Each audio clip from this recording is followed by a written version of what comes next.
The silence in my apartment that night wasn't simply an absence of sound. It was a presence, thick and watchful. I noticed it the moment I woke at 3:17 a.m., my eyes snapping open to darkness, so complete it felt like blindness. Something was wrong. I live alone on the 5th floor of an old converted factory building. The pipes often settle with metallic groans. The wind sometimes whistles through imperfect window seals. These are the normal nighttime sounds I've grown accustomed to. But this silence was listening. My breath caught in my throat as I lay motionless beneath my thin sheet, suddenly hyper-aware of my vulnerability. The rational part of my mind insisted I was being ridiculous, that I simply needed to close my eyes and return to sleep. Yet my body remained rigid, hands gripping the edge of the mattress as if I might be pulled away. Then I heard it, a soft scratch at my bedroom door. Not the familiar scratch of my neighbor's cat, who sometimes wandered the hallway. This was deliberate. 3 distinct drags of something sharp against the wood. "Hello," I called out, my voice embarrassingly weak. The scratching stopped immediately. The silence returned, heavier than before. I reached for my phone on the nightstand, fingers trembling as they fumbled in the dark. The screen illuminated, casting a harsh blue glow across my room. 3:19 a.m. No new notifications, no missed calls, no explanation for what had awakened me. As I lowered the phone, something caught my eye, a dark stain spreading beneath my bedroom door. At first, I thought it might be a shadow, but as I watched, it continued to pool and expand, creeping across the hardwood floor toward my bed. My heart hammered against my ribs. I switched on my bedside lamp, expecting the illusion to vanish under proper light. It didn't. The substance was thick and dark, almost black in the lamplight. It moved with unnatural purpose, not flowing like liquid should, but reaching, extending tendrils across my floor like searching fingers. I scrambled backward until my spine pressed against the headboard, pulling my feet up to avoid contact with whatever was spreading across my floor. My breath came in ragged gasps as I watched the substance stop its advance about 2 feet from my bed. Then it began to rise, not splashing or spraying, but gathering itself into a column that slowly stretched upward. The top of the mass began to mold itself into a shape, the crude suggestion of a head and shoulders. No features formed in what should have been a face, just a smooth, glossy darkness. "What do you want?" I whispered, though I didn't expect an answer, but it responded, not with words, but with a subtle tilt of its featureless head. The movement was so human-like that goosebumps erupted across my skin. "You know what I want, Michael." The voice didn't come from the figure. It seemed to originate from inside my own head, a rasping whisper that scraped against the walls of my skull. "How do you know my name?" I demanded, trying to sound authoritative despite my terror. "I've always known your name. I've been with you since the beginning." A memory suddenly flashed through my mind, standing at the edge of a lake as a child, watching a dark shape move beneath the surface, feeling an inexplicable urge to step into the water despite not knowing how to swim. My mother had yanked me back at the last moment, scolding me for wandering too close to the edge.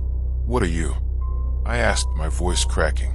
"I am your constant companion, the voice that suggests one more drink, the thought that makes you wonder what it would feel like to swerve into oncoming traffic, the whisper that tells you nobody would miss you anyway."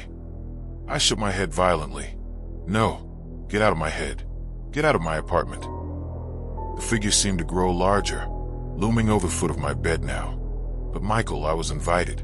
You invited me every time you denied the light. Every time you chose despair over hope. Every time you turned away from love." With trembling hands, I reached for the drawer of my nightstand. Inside was a small Bible my grandmother had given me years ago. I hadn't opened it in over a decade, but I'd never been able to throw it away.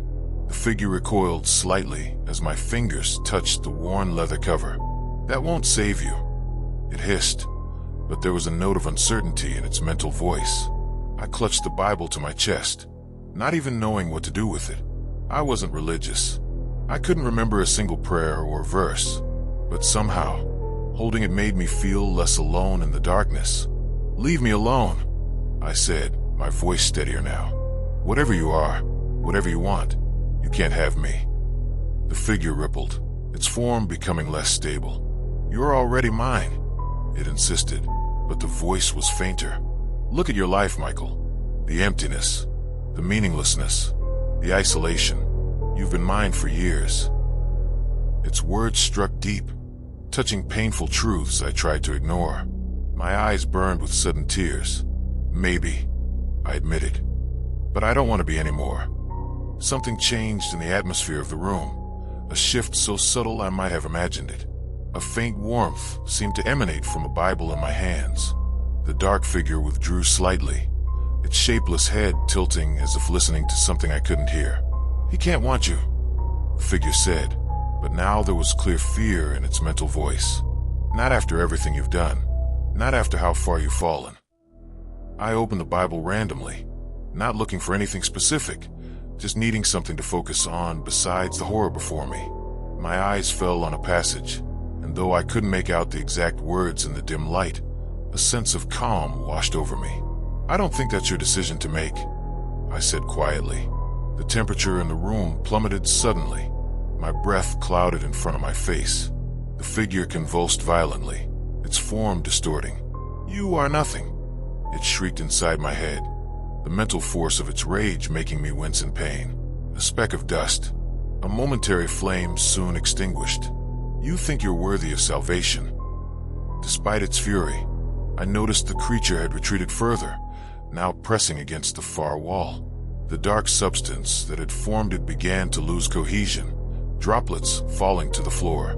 Without knowing why, I stood up on shaking legs, still clutching the Bible. I don't think worthiness has anything to do with it, I said. The room began to brighten, though nothing had changed with the lighting. It was as if the darkness itself was being pushed back. The figure writhed and twisted, its form dissolving more rapidly now. This isn't over, it promised, its voice fading. I'll be waiting in your moments of weakness, in your darkest thoughts, in your deepest despair. Maybe, I acknowledged, but I won't be alone then either. A sudden, brilliant light filled the room, not from any lamp or fixture, but seemingly from the air itself. It wasn't blinding or harsh, but soft and penetrating, reaching into corners where shadows had lurked unnoticed for years. The dark figure shriveled in the light, its substance evaporating like morning dew. As it disappeared, I felt something break free inside me, some invisible chain I hadn't even realized was there. The light gradually faded, leaving my ordinary bedroom lamp as the only illumination. But the room felt different. I felt different, lighter somehow, as if a weight I'd carried so long I'd forgotten it wasn't part of me had been lifted away. I stood there for several minutes, Bible in hand, waiting for my racing heart to calm. When I finally moved to check the floor where the dark substance had been, there was nothing, no stain, no residue, no evidence anything had happened at all, except that I knew it had. I returned to bed but didn't sleep. Instead, I watched as the first pale light of dawn gradually filtered through my window blinds, transforming the familiar shadows of my room into something new, something hopeful. When my alarm eventually sounded, I silenced it and opened the Bible again, this time actually reading the words. I wasn't sure what I believed yet, but I knew something had saved me from the darkness that night. And for the first time in years, I wasn't afraid of what the day might bring. The darkness retreats when faced with even the smallest light. And no matter how deep the night, morning always comes. Dear listener, thank you for staying with me until the end of the story. Let it be a reminder to us all, even in the darkest moments, there's light. And when fear feels overwhelming, God is near. Subscribe to the channel so you don't miss more stories of faith miracles and the power of prayer in the deepest shadows of the human soul. Until next time, and may God watch over you.